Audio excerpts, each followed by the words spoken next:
দর্শক, সচিবালয়ের অগ্নিকাণ্ড সহ সামগ্রিক নিরাপত্তা ব্যবস্থা নিয়ে সেনা সদর একটি ব্রিফিং দিয়েছে। তার শিরোনাম হচ্ছে গুরুত্বপূর্ণ স্থাপনায় নিরাপত্তায় সেনাবাহিনী অন্যান্য বাহিনীর সঙ্গে সমন্বয় করে কাজ করছে। এখানে বলা হচ্ছে, খবরে দেশের গুরুত্বপূর্ণ স্থাপনার নিরাপত্তায় সেনাবাহিনী অন্যান্য আইন শৃঙ্খলা রক্ষাকারী বাহিনী এবং সরকারের বিভিন্ন সংস্থার সঙ্গে সমন্বয় করে কাজ করে যাচ্ছে বলে মন্তব্য করেছেন সেনা সদরের military operations directorate colonel staff colonel Intekhab Haider Khan. সচিবালয়ে আগুন এবং গুরুত্বপূর্ণ স্থাপনার নিরাপত্তার বিষয়ে তিনি বলেন, তদন্ত করে সচিবালয়ে আগুন লাগার পেছনের কারণ বলা যাবে, তবে গুরুত্বপূর্ণ স্থাপনার অর্থাৎ কেপিআই নিরাপত্তার বিষয়টি অবশ্যই সেনাবাহিনীর দায়িত্বভুক্ত।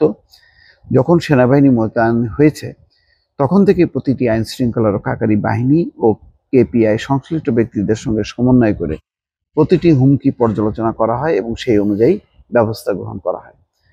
বৃহস্পতিবার দুপুরে ঢাকা সেনানিবাসের অফিসার্স মেসে সেনা সদরের আয়োজিত প্রেস ব্রিফিংয়ে এক প্রশ্নের জবাবে কর্নেল ইন্তেখাব হায়দার খান এই কথা বলেন। তিনি বলেন, আইন শৃঙ্খলা রক্ষার কাজটি সহজ নয়। বর্তমান পরিস্থিতিতে বিভিন্ন ধরনের হুমকি আছে, অনেক ধরনের অনিশ্চয়তা আছে, বিভিন্ন ধরনের পরিস্থিতির উদ্ভব হচ্ছে। সেনাবাহিনী অন্যান্য আইন শৃঙ্খলা রক্ষাকারী বাহিনী এবং সরকারের বিভিন্ন সংস্থার সঙ্গে সেই সব বিষয় নিয়ে কাজ করছে, যাতে দেশের সার্বিক আইন শৃঙ্খলা পরিস্থিতি সহনশীল অবস্থায় থাকে।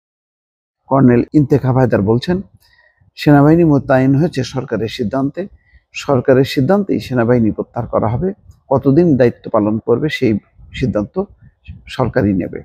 গত 5ই আগস্টের পর আইন শৃঙ্খলা পরিস্থিতি নিয়ে কর্নেল ইন্তেখাব বলেন, পরিসংখ্যানগত দিক থেকে আইন শৃঙ্খলা পরিস্থিতির অবনতি হয়নি, তবে অনেক ঘটনা ঘটেছে, সেগুলো আমাদের নজরদারিতে আছে। এই নিয়ে পুলিশ কাজ করছে, আমরাও করছি। আমাদের বিভিন্ন এলাকাভিত্তিক সমন্বয় সেল আছে, যেখানে পুলিশ, সেনাবাহিনী সহ অন্যান্য আইন শৃঙ্খলা রক্ষাকারী বাহিনী সমন্বয় করে। তিনি বলেন, সেনা সদর পর্যায়েও ও উপদেষ্টা পর্যায়েও সমন্বয় করা হয়। এছাড়া দেশে যত ধরনের আইন শৃঙ্খলা সংক্রান্ত হুমকি উঠে আসে সেগুলো নিয়ে আলোচনা হয় এবং পরবর্তী সিদ্ধান্ত কী হবে তা ঠিক করা হয়। এভাবে অনেক অপরাধীকে গ্রেপ্তার করা হয়েছে।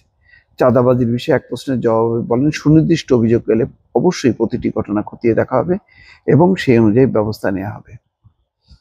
যাক দর্শক, বোঝা যাচ্ছে যে সেনাবাহিনী আপাতত আইন শৃঙ্খলা রক্ষার দায়িত্বে থাকবে এবং তারা অন্যান্য বাহিনীর সাথে সমন্বয় করে কাজ করবে এবং এই সচিবালয়ের ঘটনাটা ও সেনাবাহিনী যে তদন্ত করবে সেটি তারা বলছেন যে ঘটনা তদন্ত করে তারা পরিপূর্ণভাবে জানাতে পারবে যে আসলে এর নেপথ্যে কি হয়েছিল। যদিও রাজনৈতিক অঙ্গনে এখন জোর আলোচনা যে এটি নাশকতা, পরিকল্পিত ষড়যন্ত্র, যেই কথাটি বৈষম্য বিরোধী ছাত্র আন্দোলন, নাগরিক কমিটি সহ অনেকেই বলছেন।